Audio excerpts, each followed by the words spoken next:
휴대폰을 내려놨다가 다시 들었다가 화면을 켜봤다가 또 껐다가 아무 알림도 없다. 그 사람이 연락을 안 하는 게 아니라 아직 안 한 거라고 생각하고 싶었다. 지금 바쁜 거겠지. 운전 중일 수도 있고 회의가 길어졌을 수도 있고 근데 왜 자꾸 핑계를 내가 만들고 있지? 이런 적 있었나요? 딱히 싸운 것도 아니고 멀어진 것도 아닌데 갑자기 어느 순간부터 연락을 기다리고 있는 자신을 발견했던 적. 이상하게 그전에는 핸드폰을 이렇게 자주 확인하지 않았던 것 같은데 무언가가 조금씩 달라지기 시작한 거예요. 그리고 그 달라짐은 보통 아주 작은 데서 시작합니다. 처음에는 그냥 하루였어요. 연락이 좀 뜸한 날. 별거 아니라고 생각했죠. 오늘 피곤한가 보다. 근데 이틀이 됐고, 사흘이 됐고, 그 사람의 패턴을 분석하고 있는 자신을 발견하게 됩니다. 오전에는 잘 연락을 안 하는 편이니까 오후 4시쯤이면 올 거야. 아니면 저녁 먹고 나서. 근데 저녁이 지나도 없으면 자기 전에는 오겠지. 그렇게 하루를 시간대별로 나눠서 기다리게 됩니다. 여기서 많은 사람들이 놓칩니다. 이게 단순히 연락을 기다리는 게 아니라는 걸. 기다린다는 건 통제권이 넘어갔다는 뜻입니다. 내 하루의 리듬이, 내 기분의 방향이 그 사람의 행동에 따라 결정되기 시작하는 거예요. 연락이 오면 안심, 안 오면 불안. 그 사이를 왔다 갔다 하면서 정작 내 시간은 어디 있었냐 하면 온통 그 사람 쪽을 향해 있었던 거죠. 이게 잘못됐다는 얘기가 아니에요. 사람을 좋아할 때 이런 감각이 생기는 건 자연스러운 일입니다. 근데 이 부분이 중요합니다. 자연스러운 것과 지속 가능한 것은 다른 얘기입니다. 많은 사람들이 이런 상황에서 내가 너무 예민한 건가, 너무 집착하는 건가, 라고 스스로를 탓합니다. 근데 사실 그 판단이 틀렸어요. 예민한 게 문제가 아니에요. 기다리는 동안 내가 어떤 이야기를 스스로에게 하고 있느냐, 그게 문제입니다. 연락을 기다리는 시간 동안 사람들은 보통 두 가지 중 하나를 합니다. 첫 번째는 그 사람을 이해하려는 쪽으로 갑니다. 바쁘겠지. 힘든 일이 있겠지. 원래 이런 스타일이잖아. 두 번째는 자기 자신을 의심하는 쪽으로 갑니다. 내가 뭔가 잘못한 건 아닐까? 내가 부담스러운 건 아닐까? 내가 덜 중요한 존재가 된 건 아닐까? 그리고 두 번째 방향으로 가기 시작하는 순간 뭔가 조용히 무너지기 시작합니다. 이걸 이해하면 상황이 다르게 보입니다. 연락이 없다는 건 하나의 사실입니다. 중립적인 사실이에요.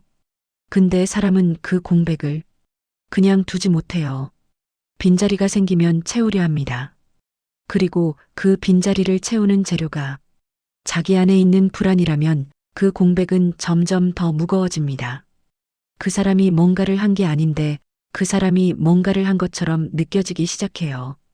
연락을 안 한 게 관심이 줄어든 증거처럼 보이고 짧은 답장이 대화를 끊으려는 신호처럼 읽히고 이모티콘 하나가 없는 문장이 냉랭해진 온도처럼 느껴집니다.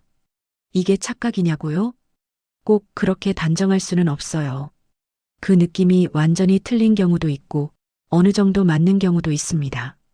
근데 여기서 진짜 문제는 그게 맞느냐 틀리느냐가 아닙니다. 그 판단을 내리는 기준이 점점 내 불안에 가까워지고 있다는 거예요. 불안한 눈으로 보면 모든 신호가 나쁜 쪽으로 읽힙니다. 확신하고 싶어서 확인하려 하고 확인할수록 더 불확실해지고 더 불확실할수록 더 기다리게 됩니다. 이 안에서 혼자 빠져나오는 게 생각보다 쉽지 않아요. 여기서 많은 사람들이 놓칩니다. 기다리는 것 자체가 문제가 아니라 기다리면서 내가 어떻게 변하는지가 문제라는 걸. 연락을 기다리는 시간이 길어질수록 사람은 두 가지 중 하나가 됩니다. 더 조용해지거나 더 많은 걸 원하게 되거나. 조용해진다는 건 속으로 사귀고 있다는 뜻이에요. 말을 못하는 게 아니라 말을 안 하기로 결정한 거예요. 왜냐하면 말하면 답이 무서우니까. 더 많은 걸 원하게 된다는 건 한 번의 연락으로는 이제 충분하지 않다는 뜻이에요. 연락이 와도 불안이 완전히 가시지 않는다는 거예요.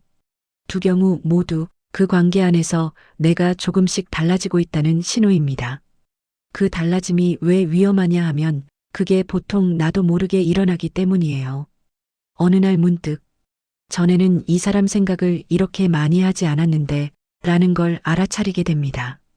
그리고 더 무서운 건 그 시점에는 이미 꽤 깊이 들어와 있는 경우가 많다는 거예요. 연락을 기다리는 행위가 반복되면 그 사람의 반응이 내 하루의 온도를 결정하게 됩니다. 좋은 관계에서도 어느 정도 그런 건 있죠. 근데 이건 다릅니다. 내 안정감의 원천이 나 자신이 아니라 그 사람의 행동에 있게 될 때 그 순간부터는 내가 주도적이지 않은 거예요. 그리고 이게 쌓이면 행동이 달라집니다. 전에는 안 하던 말들을 하게 되고, 전에는 안 하던 확인들을 하게 되고, 전에는 이런 사람이 아니었는데 라는 생각이 스스로도 들기 시작합니다. 이 부분이 중요합니다. 나다움이 흔들리기 시작하는 거예요. 그 사람이 나를 흔든 게 아니에요. 기다리는 시간 동안 내가 스스로를 조금씩 놓아버린 거예요. 그렇다고 해서 연락을 기다리지 말아야 한다는 얘기를 하려는 게 아니에요. 그게 말처럼 쉬우면 이런 이야기를 할 필요가 없겠죠. 다만 생각해봤으면 하는 게 있어요. 기다리고 있는 지금 나는 무엇을 기다리고 있는 걸까요? 연락요? 아니면 연락을 통해서 확인받고 싶은 무언가? 나는 괜찮은 사람이야. 이 관계는 여전히 안전해. 너는 아직 나를 신경 쓰고 있어. 이 확인을 기다리고 있는 건 아닐까요? 그 확인이 왔을 때 안심이 되는 건 자연스러운 일이에요. 근데 그 확인이 오지 않을 때마다 무너지는 게 반복된다면 그 안심은 나 안에서 만들어지는 것이 아니라 외부에서 들어와야 하는 게 되어버립니다. 그리고 그 구조는 아무리 좋은 사람을 만나도 결국 불안하게 만들어요. 왜냐하면 어떤 사람도 24시간 내 불안을 채워줄 수는 없으니까. 이걸 이해하면 상황이 다르게 보입니다. 기다리는 시간이 불편한 건 그 사람의 문제가 아닐 수 있어요. 그 불편함 안에 내가 오래 가지고 있던 무언가가 있는 거예요. 나는 충분히 사랑받을 수 있는 사람인가? 라는 질문. 이 질문이 해결되지 않은 채로 관계 안에 들어오면 상대방의 모든 행동이 그 질문의 답을 찾으려는 눈으로 읽히게 됩니다. 연락이 있으면 그래, 난 괜찮은 사람이야. 연락이 없으면 역시 나는 부족한 사람이야. 이 구조 안에서는 아무리 연락이 와도 결국 또 기다리게 됩니다. 근데 여기서 한 가지 더. 이게 개인의 내면 문제만은 아니에요. 관계 안에서 만들어지는 거리감도 분명히 있어요.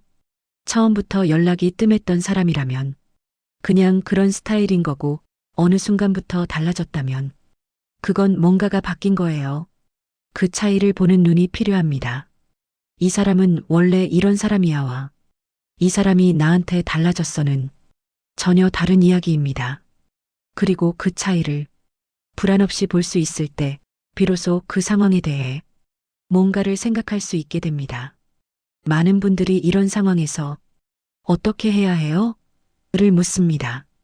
근데 저는 그 질문에 직접 답을 드리기 어려워요. 왜냐하면 그 답은 이 영상 안에 있는 게 아니라 기다리는 시간 동안 나 자신이 어떤 사람이었는지를 들여다보는 데서 시작하거든요. 연락이 온다고 해서 기다리던 시간이 지워지는 건 아니에요. 그 시간 동안 내가 나 자신에게 뭘 말했는지 그게 여전히 남아 있어요. 그래서 하나만 생각해 보고 싶어요. 지금 기다리고 있다면 기다리는 동안 나는 나 자신과 어떤 대화를 하고 있나요? 그 사람을 이해하려 하고 있나요? 아니면 나를 설득하려 하고 있나요? 아니면 그 둘을 구분할 여유조차 없이 그냥 화면만 보고 있나요? 기다린다는 건 누군가에게 공간을 내준다는 뜻이기도 하지만 그 공간이 너무 커지면 내가 설 자리가 없어지기도 합니다. 그 경계가 어디인지 아마 지금 이 영상을 보고 있는 분들은 이미 조금은 알고 있을 것 같아요. 알고 있으면서도 잘 안 되는 거잖아요. 그러니까 잘 안 된다는 게 이상한 게 아닙니다. 마지막으로 한 가지만 물을게요. 연락을 기다리는 동안 당신은 당신 자신한테 뭐라고 하고 있었나요?